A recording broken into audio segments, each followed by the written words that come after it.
প্রাপ্তবয়স্ক কোনো ব্যক্তি, সে হোক নারী বা পুরুষ, যেই হোক না কেন, ইচ্ছা করে যে এক ওয়াক্ত নামাজ ছেড়ে দিল, সে কাফের হয়ে গেল। ইচ্ছা করে কেউ যদি এক ওয়াক্ত নামাজ ছেড়ে দেয়, নামাজ পড়লাম না, মন চাইলো জোহরের নামাজ পড়লাম, মন চাইলো আসরের নামাজ পড়লাম, এই ব্যক্তি আর মুসলমানের খাতায় নাম নাই, কাফের হয়ে গেছে।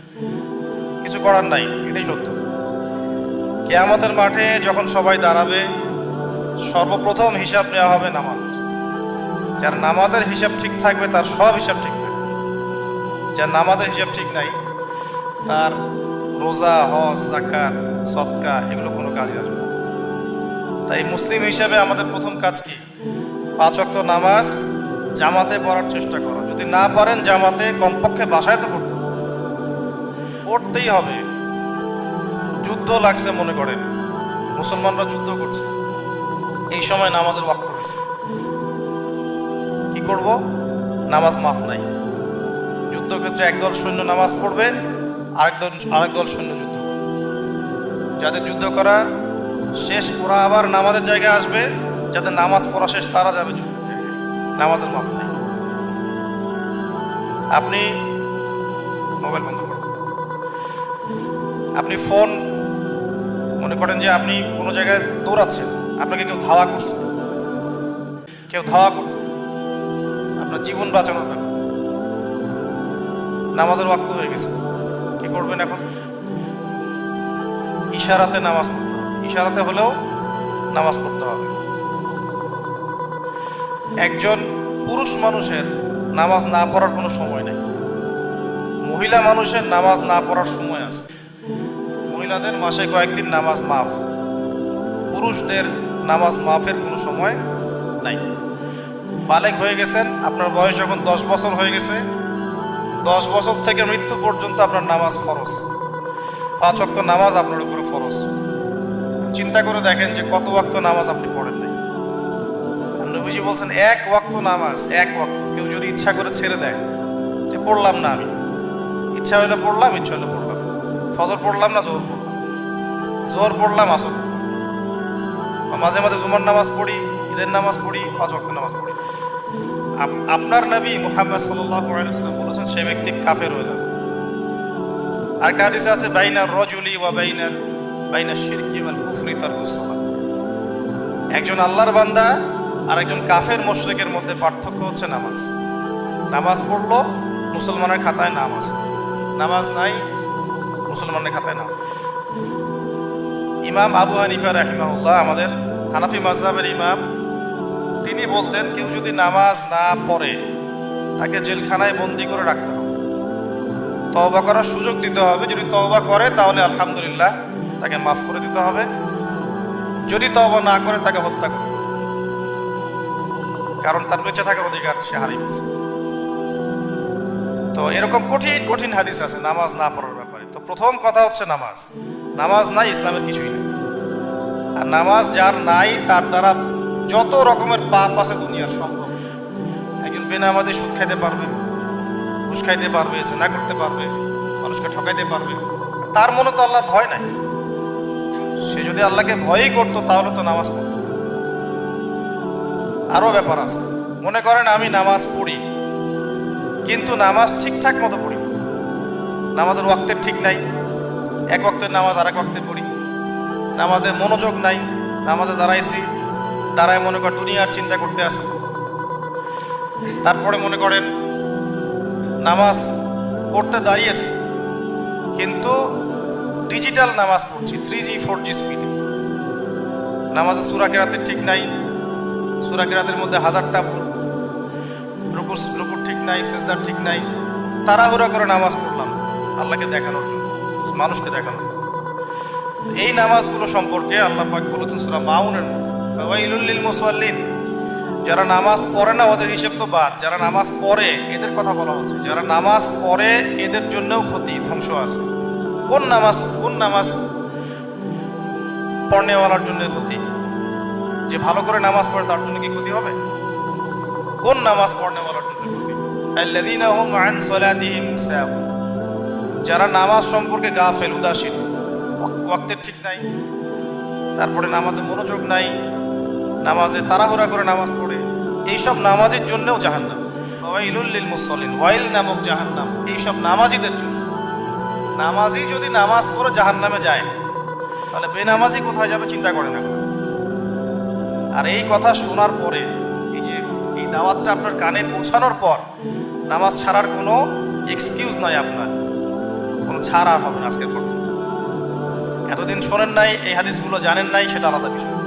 আজকে থেকে শুনছেন, এখন থেকে যদি না পড়েন আল্লাহ পাক ধরবে ইনশাআল্লাহ।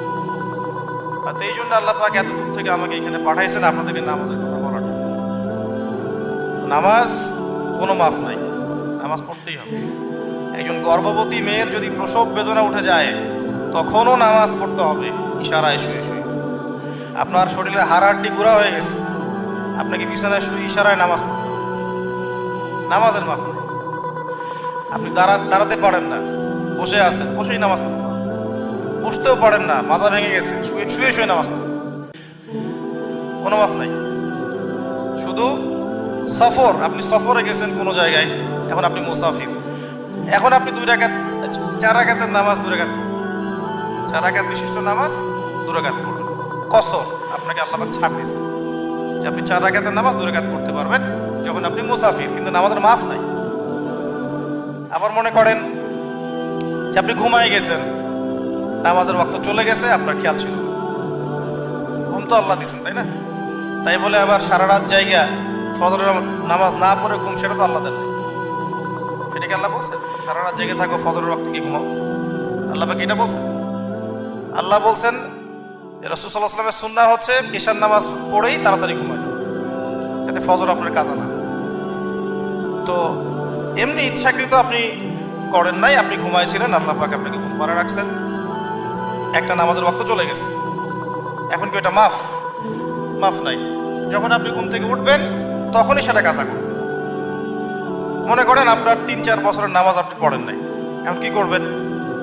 খালেস ভাবে আগে তওবা করবেন, আল্লাহ আমি যে ভুলগুলো করছি আমাকে মাফ করুন, আমি যে নামাজগুলো পড়ি নাই এর জন্য যে গুনাহ আমার হয়েছে, আল্লাহ এগুলো আমাকে মাফ করুন। আর আজকের পর থেকে আমি নামাজ ছাড়বো না। এরপরে আপনি চেষ্টা করবেন নামাজের হিসাব করতে, কত ওয়াক্ত নামাজ আপনার কাজা হয়েছে, চেষ্টা করবেন ওই নামাজগুলো কাজা আদায় করে দেওয়ার জন্য। আমি বারবার বলছি, প্রথম হিসাব হবে কি আমাদের মাঠে নামাজে। নামাজ ঠিক নাই, হিসাব মিলতেছে না, কোনো আমল কবুল হবে। ভালো কথা, হজ নসিহত, দান সদকা, হজ উমরা কিচ্ছু না। মানুষ বলছে হজ করলে সব গুনাহ মাফ হয়ে যায়, তাই না? কাদের মাফ হয়? নামাজিদের মাফ হয়। যারা শিরিক করে না আল্লাহর সাথে, ওদের মাফ হয়। যারা রাসূলের সুন্নতের সাথে বেদাত করে না, তাদের মাফ হয়। হালাল খায় যারা, এদের মাফ হয়। কেউ যদি হারাম খেয়ে হজ করে, হজ হয়? কেউ যদি সারা জীবন বেনামাজি থেকে হজ করে, হজ হয়ে যায়? এত সহজ? মানুষের টাকা লুটপাট করে বছর বছর উমরা করলে উমরা কবুল হয়? এত সহজ না। ইসলাম কারো মন গড়া বিধান না, কারো মন গড়া কথা ইসলাম চলবে। ইসলামের প্রতিটা বিধান চলবে আল্লাহর কথায় এবং তার রাসূলের কথায়। আমার কথা কি বুঝতে পারছেন? প্রথম যে নসিহতটা করবো আজকে আপনাদেরকে, নামাজ ছাড়বেন না। যাই করেন আপনি, যত পাপ কাজে লিপ্ত থাকেন না কেন, আমরা সবাই পাপী, কম বেশি সবাই পাপে লিপ্ত থাকি, কিন্তু নামাজ ছাড়বেন না। নামাজ আপনাকে পাপ থেকে দূরে রাখবে ইনশাআল্লাহ। নামাজ যদি ঠিকঠাক মতো পড়েন, ওয়াক্ত অনুযায়ী নামাজ পড়েন, জামাতে নামাজ পড়েন, সুন্দর করে কেরাত পড়েন এবং কেরাত করা শিখবেন, কোরআন তেলাওয়াত করা শিখবেন। কোরআন তেলাওয়াতে অনেক ভুল পাওয়া যায়, ভুল তেলাওয়াত করলে সারা জীবন আপনার গুনাহ হবে। কোরআন তেলাওয়াত যদি ভুল করে করেন তাহলে সারা জীবন কিন্তু গুনাহ হতে থাকবে। শুদ্ধ করে কোরআন তেলাওয়াত করা শিখবেন। সারা জীবনে স্কুল, কলেজ, ইউনিভার্সিটিতে পড়েছেন, আপনারা এত টাকা পয়সা খরচ করেছেন, এত সময় দিলেন, মেসে থাকলেন, জমি জমা বিক্রি করে ডিগ্রি সার্টিফিকেট অর্জন করলেন, কোরআন তেলাওয়াত শিখতে পারবেন না, এটা তো হইল না। কোরআন তেলাওয়াত শিখতে হবে, নামাজের কেরাত সুন্দর হবে, রুকু সেজদা ধীর স্থিরভাবে করবেন, সময় দিয়ে সুন্দর করে নামাজ পড়বেন। দেখবেন এই নামাজ আপনাকে সমস্ত পাপ থেকে দূরে রাখবে। আর এই নামাজ যদি ঠিক না থাকে, নামাজ পড়ার পরেও দেখবেন আপনি জিনা করতেছেন, নামাজ পড়ার পরেও মিথ্যা বলতেছেন, নামাজ পড়ার পরেও সুদ খাচ্ছেন, নামাজ পড়ার পরেও ঘুষ খাচ্ছেন। কারণ নামাজ কবুল হচ্ছে না। নামাজ যদি কবুল হতো তাহলে আপনি কখনো নামাজ পড়ার পরে পাপ করতে পারতেন। বহু নামাজি আছে আমাদের দেশে, পুরো সারা বিশ্বেই আছে, যে নামাজ পড়েও সুদ খায়, আছে না? নামাজ পড়েও ঘুষ নেয়, নামাজ পড়েও মানুষের সম্পদ আত্মসাৎ করে না? নামাজ পড়েও মানুষের প্রতি জুলুম করে, মিথ্যা বলে, প্রতারণা করে, মাপে কম দেয়, আছে না? দাড়ি টুপিওয়ালা লোক তেল মজুদ করে নাই? এই যে তেলের মজুদ চলছিল এখন সিজন রমজান মাসে, দাড়ি টুপিওয়ালা লোক দেখলে মনে হয় দরবেশ, বাড়ির মধ্যে শত শত টন তেল মজুদ করে রাখছে না? ও নামাজি না? নামাজি হওয়ার পরে পাপ করলো কিভাবে? এত বড় ধোকা দিল কিভাবে? কারণ তার নামাজের মধ্যে, নামাজের মধ্যে কোনো ইখলাস নাই, ইহসান নাই। ইহসান কি জিনিস? আন তা'বুদাল্লাহা কাআন্নাকা তারাহ। ইহসান হচ্ছে এমন ভাবে আল্লাহর ইবাদত করো যেন তুমি আল্লাহকে দেখতে পাচ্ছ। মনে করেন আপনার প্রতিটা কাজ আল্লাহ দেখছেন, বা আপনি আল্লাহকে দেখতে পাচ্ছেন। আল্লাহ যদি আপনার সামনে থাকতেন, আপনি কি পাপ করতে পারতেন? কেউ পাপ করতে পারতো? ফেরাউনও কি পাপ করতে পারতো? পারতো না। তা হাদিসে জিবরিলের মধ্যে আসছে যে তুমি এমন ভাবে আল্লাহর ইবাদত করো যেন তুমি আল্লাহকে দেখছো। ওয়াইল্লাম তাকুন তারাহ, তুমি যদি আল্লাহকে দেখতে না পারো ফাইন্নাহু ইয়ারাক, আল্লাহ তোমাকে দেখছেন, এই খেয়াল রাখবে। তা আমরা যদি মনে করি সবসময় যে আল্লাহ আমাকে দেখছেন, আল্লাহ হাজির, আল্লাহ নাজির, আল্লাহ আমাকে দেখছেন, আল্লাহ আমি যেখানেই থাকি আল্লাহ আমাকে দেখছেন, যাই করে আল্লাহ দেখছেন, শুনছেন, তখন কি সে পাপ করতে পারবে? পারবে না।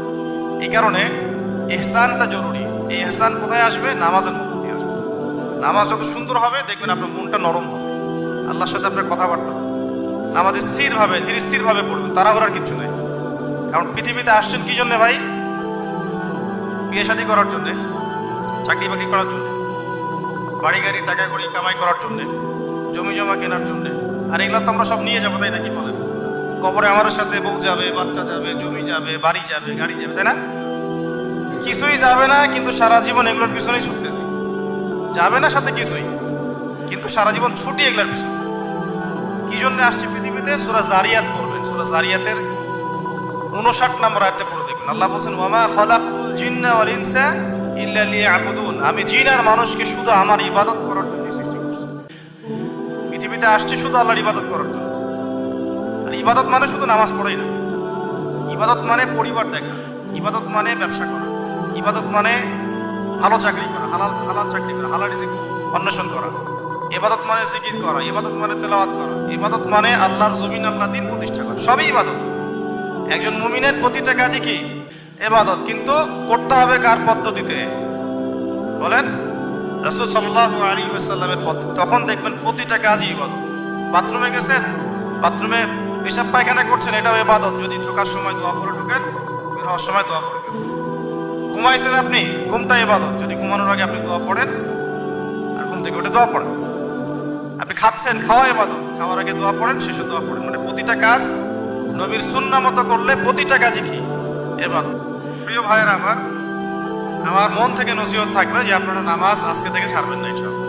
আজকে জুমার দিন আছে, এতদিন যা করছেন, যা হয়ে গেছে, ওগুলো নিয়ে চিন্তা করার দরকার নেই। এখন থেকে শুধু নামাজটা ছাড়বেন। অন্য পাপগুলো হয়তো হতে থাকবে, নামাজ পড়ার পরেও দেখবেন মিথ্যা বলছেন, হয়তোবা সুদ খেয়ে ফেলছেন, হয়তোবা ঘুষ খাচ্ছেন, হয়তোবা অন্য অনেক পাপ হয়ে যাচ্ছে। ফোনে মেয়ের সাথে কথা বলছেন, ওই যে রাত্রেবেলা যে নগ্ন টিভি দেখতেছেন, অনেক কিছুই করবেন নামাজ পড়বেন। কিন্তু নামাজ যদি ধরে রাখেন এবং নামাজটা যদি মন দিয়ে পড়তে থাকেন, আল্লাহ আপনাকে ওই পাপ থেকে দূরে রাখবে নামাজের ওসিলায় ইনশাআল্লাহ। বেশি কথা বলবো না আজকে, শুধু নামাজের নসিহত করছি। আরেকটা হাদিস আমি বলে আজকে শেষ করব। সেটা হলো যে নামাজের সাথে গুরুত্ব দিবেন আরেকটা বিষয়কে, সেটা হলো তাওহীদ। কাকে গুরুত্ব দিবেন? তাওহীদ মানে কি? একত্ববাদ। আল্লাহ আমাকে সৃষ্টি করেছেন, আল্লাহ আমাকে খাওয়ান, আল্লাহ পড়ান, আল্লাহ বাঁচান, আল্লাহ মারেন। সবকিছু কোত্থেকে হয়? সবকিছুর ক্ষমতার মালিক কে? আল্লাহর সাথে কাউকে শরীক করবেন। সন্তান দেওয়ার মালিক কে? পীর বাবা সন্তান দিতে পারবে? রিজিক দেওয়ার মালিক কে? কবরে সেজদা করলে মৃত মানুষ আমাকে রিজিক দিবে? আমার সন্তান মনে করেন অসুস্থ, এখন যদি আমি মাজারে গিয়ে মান্নত করি, আল্লাহ ওই মাজারের শোয়া লোক আমার সন্তানকে ভালো করে দিবে? কে শেফা দিবে? শেফা কে দেয়? রিজিক কে দেয়? হায়াতের মালিক কে? মৌতের মালিক কে? সবকিছুর মালিক কে? এই চিন্তাটা মনের মধ্যে বদ্ধমূল করে রাখবেন যে আল্লাহ ছাড়া আমার কিছুই নেই, সব আল্লাহ থেকে। আল্লাহ আমার ইবাদত পাওয়ার মালিক, আল্লাহ আমার জীবনের মালিক, আমার মৌতের মালিক, আমার রিজিকের মালিক, আমার সম্মান পাওয়ার মালিক, আমার ভালোবাসা পাওয়ার মালিক, আমার ভয় পাওয়ার মালিক। আমি ভয় করবো আল্লাহকে, সম্মান করব আল্লাহকে, আমি ভালোবাসবো আল্লাহকে ইবাদত করবো, আল্লাহর সব কিছু আল্লাহ, এবং এই কাজগুলো করবেন আল্লাহর রাসূল মুহাম্মদ সাল্লাল্লাহু আলাইহি ওয়াসাল্লামের তরিকা অনুযায়ী। তারপরে শিরক সম্পর্কে জানবেন, কোন কোন কাজগুলো করলে শিরক হয়ে যায়। যেমন কেউ যদি আল্লাহ ছাড়া কাউকে সেজদা করে, শিরক হবে না? এর সেজদা পাওয়ার মালিককে। কেউ যদি আল্লাহ ছাড়া অন্য কারো নামে জবাই করে, শিরক হবে না? একটা পশু জবাই করার সময় আল্লাহর নাম না নিয়ে অন্য কারো নাম নিল, শিরক হবে না? কেউ যদি মনে করেন যে আল্লাহ ছাড়া অন্য কারো কাছে দোয়া করে, আল্লাহ ছাড়া অন্য কারো কাছে চায়, ঠিক আছে, আপনার কবরে শোয়া মানুষের কাছে চায়, মূর্তির সামনে চায়, আকাশের কাছে চায়, গাছের কাছে চায়, শিরক হবে না? কার কাছে চাইতে হবে? তো এইরকম শিরকের অনেক প্রকার। কেউ যদি বলে যে ভাগ্যিস ডাক্তারটা ভালো ছিল, না হলে আমার ছেলেকে বাঁচানো যায়, কথাটা কি শিরক হয় নাই? আল্লাহর হুকুমে আমার ছেলের বাঁচছে, ডাক্তার ওসিলা ছিল, এটা ঠিক আছে, ঠিক আছে না? এটা ঠিক আছে। এরকম কথায় কাজে অনেক শিরক হয়ে যায়। কেউ যদি চিন্তা করে যে আল্লাহ বলে কেউ নাই, মহাবিশ্ব এমনি এমনি সৃষ্টি হয়েছে, যে বলে বিগ ব্যাং থেকে সৃষ্টি করেন না, শুনছেন কথাটা? আপনারা হয়তো শুনে নাই, গ্রামের মানুষ অনেকে শুনছেন। প্রথমে কিছুই ছিল না, এমনি অটোমেটিক মহাবিশ্ব সৃষ্টি হয়, আকাশ গ্রহ নক্ষত্র এমনি এমনি সৃষ্টি, কেউ সৃষ্টি করে নাই। এখনকার বেশিরভাগ মানুষ এটাই বিশ্বাস করে, এই পুরো মহাবিশ্ব এমনি এমনি সৃষ্টি হয়েছে, কেউ সৃষ্টি করে নাই। আপনারা কি তাই বিশ্বাস করেন? এরকম বিশ্বাস যদি কেউ করে, আল্লাহ বলে কেউ নাই, তারপরে আল্লাহ আছে, আরো ইলাহ আছে, কি হবে? শিরক হবে না? কেউ যদি মনে করে যে ঈসা আলাইহিস সালাম আল্লাহর সন্তান, শিরক হবে না? আল্লাহ কি সন্তান জন্ম দেয়?